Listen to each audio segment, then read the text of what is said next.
Poster, ba't mo sinisira yan? Alin, ito? Oh. Kailangan sirain kasi may losing. Pambira, akala ko, malambot lang tibagin, no?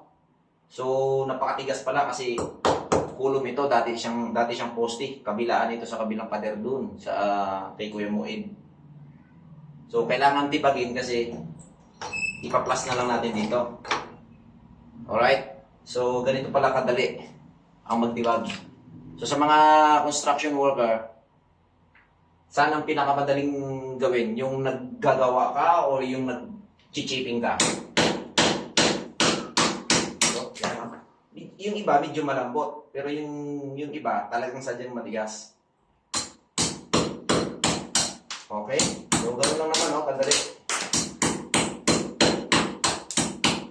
Kailangan i-chipping kasi para maayos natin. Para pag skin coat mo siya, pantay na. So, ganoon lang naman siya. Ang pagiging labor sa construction, dapat alam mo ang technique kung paano mo siya tibagin. Hindi yung bira ka lang ng bira na hindi mo alam ang diskarte.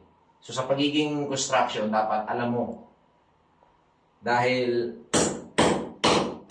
sa isang pagkakamali mo, sa isang pukpok mo lang, ay hindi mo malalaman kung tatalsik sa mata mo. Dapat meron kang protection, goggles sa mata.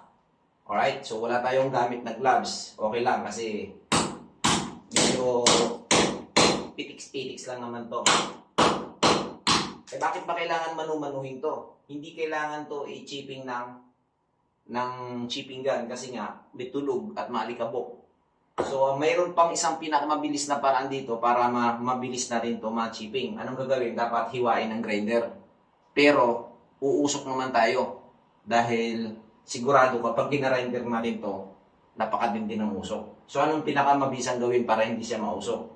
Ito nga ang ginagawa natin mga boss. Kailangan natin i-chipping. Unti-unti lang. Yung anay nga nakakabuo ng bahay. Yung tao pa kaya. So, ang gamit lang natin yung pako na concrete, tsaka itong PVC na medyo matigas, tsaka martilyo. Yun lang.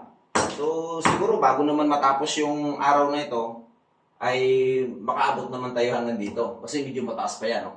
Nasa taas pa. Tingnan mo sa taas yan. So, kailangan natin putulin. Pag napalabas na natin yung bakal, puputulin na natin. Katulad ng ginawa ko dito.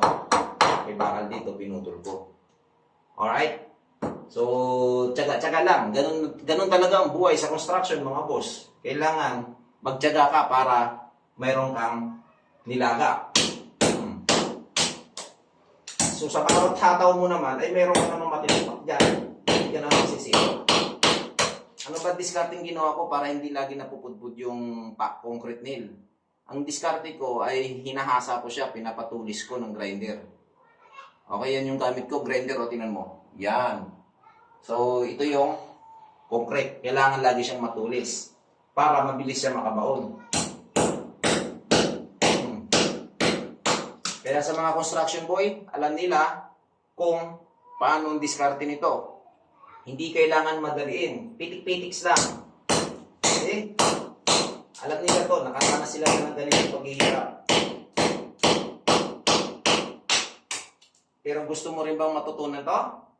Well, ang suggest ko sa'yo, gusto mong matuto to, mag-aaral ka muna.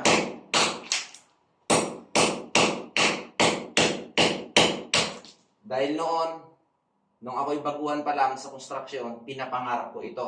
Pero ngayon, nung ako ay natuto na, di ba?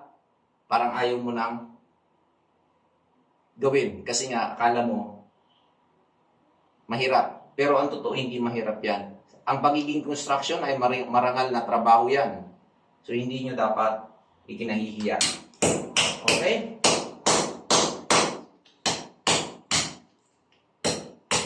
So, siguro baka hanggang mamayang hapon, hanggang dito na tayo. Inshallah, medyo matigas. Medyo matigas yung portion na ito kasi nga, kulom ito, poste ito. Alright? Kasi makikita nyo, may bakal yan.